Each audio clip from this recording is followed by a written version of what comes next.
Hi ladies, Master Andy here. I'm going to give you a review from our class for our second week.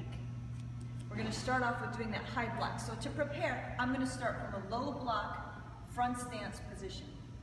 Now to do the high block, I'm going to chamber. That means prepare.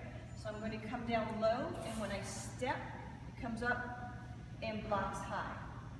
To chamber, I chamber low, step, block high. Fist goes down and up.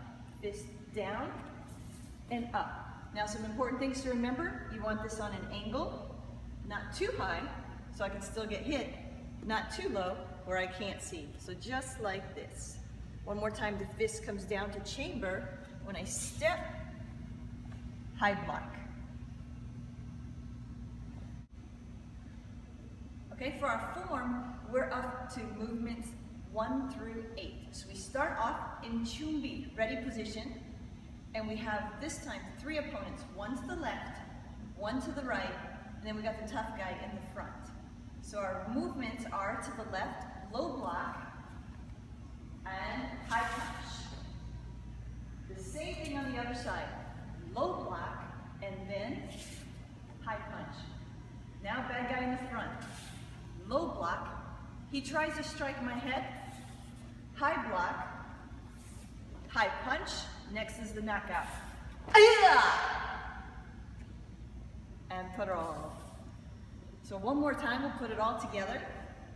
Remember the pattern is to the left, to the right, to the middle. Okay, so a little bit faster, looks like this.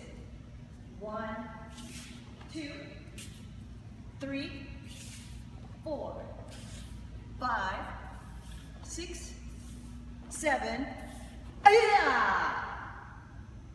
and put it all.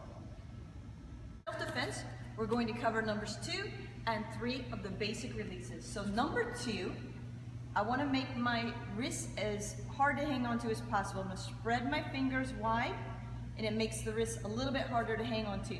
Instead of pulling back or pushing forward, this time I'm going to twist to the outside. And what I'm doing is I'm bending his wrist. He's exposing the nerve endings on his wrist there, and I'm going to smash them together. Okay, but in order not to hurt my partner, just just like this. Okay, so a little bit faster. He grabs, I open, and in a lot of cases, that's enough to make them release. Okay, number 3 is just like number 2, but let's say that was not enough to make them release. So it starts off exactly the same, but I'm going to add in a joint lock as well. Before, all we had was a pressure point. So we had pressure point right here, bam! Maybe it's not enough to make them let go, but it's still going to hurt. This should loosen them up enough for me to turn my hands this way. I want to be able to see the palms of my hand. Now I also want to make sure that I keep my hands very rigid. This is called a knife hand. And all I'm going to do is just do a downward sweeping motion as if I'm washing off my makeup just down.